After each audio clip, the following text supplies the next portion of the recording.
Now this is our 40 years ago. Is this real memory lane?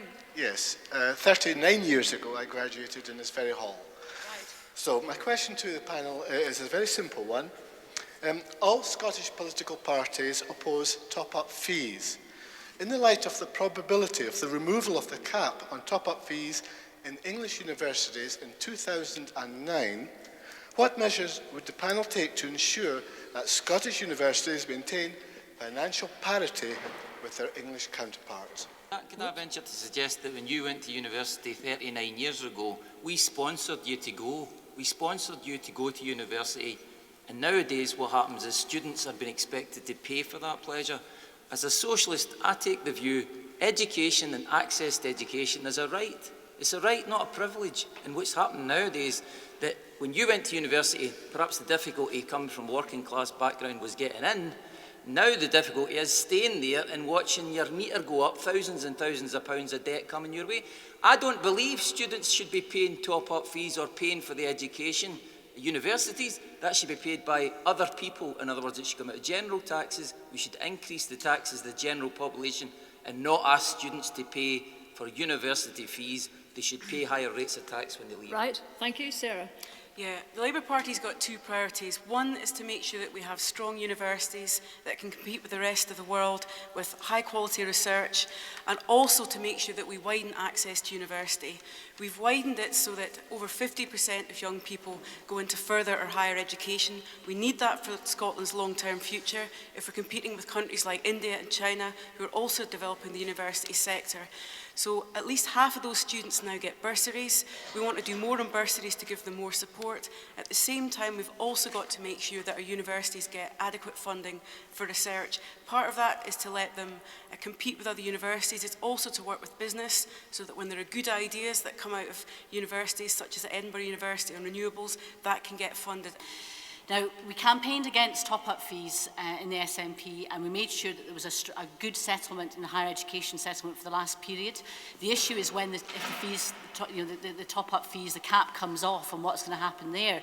Now, we are committed to make sure that we have a strong investment, but it will need to be not just the public sector investment from an SNP government in power. We're going to have to also work to make sure that we can capitalise on education as an export, have international students coming, yes, get a good experience from them. But one of the things that this current government doesn't do as well as it could do is to support universities in seeking to get investment from out with Scotland into this area. So I think that's one of the things that we can balance up on.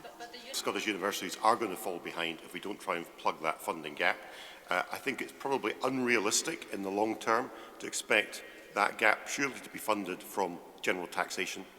And I think you cannot disassociate this issue completely from the whole question of student support, student debt. I think all these issues are tied up together.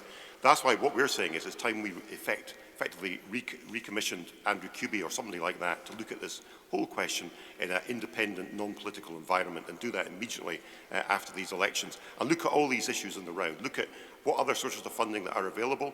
Look at the whole question of student support and student debt. Rule nothing in and rule nothing out.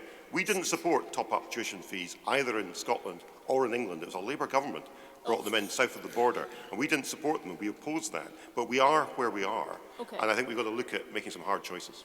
The first thing I want to say is I think you should look at people's records, and I think Liberal Democrats in the Scottish Executive have made a real difference, because we can see what's happening in Scotland, we can see what's happening in England.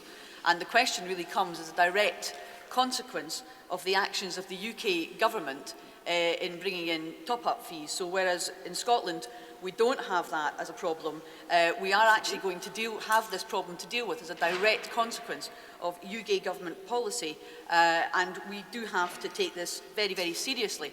And my view is that we have to see the funding of our universities as a key national priority.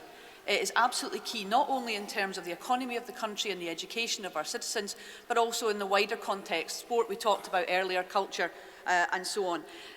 There's no palatable answers to this question, but some of them are actually more unpalatable than others. And I would find it extremely unpalatable if we were put into a situation where we had to see students paying more for their education. We've made a clear decision in government in Scotland that we didn't want students to be paying fees, that we wanted to reintroduce grants, that we didn't want to have top-up fees.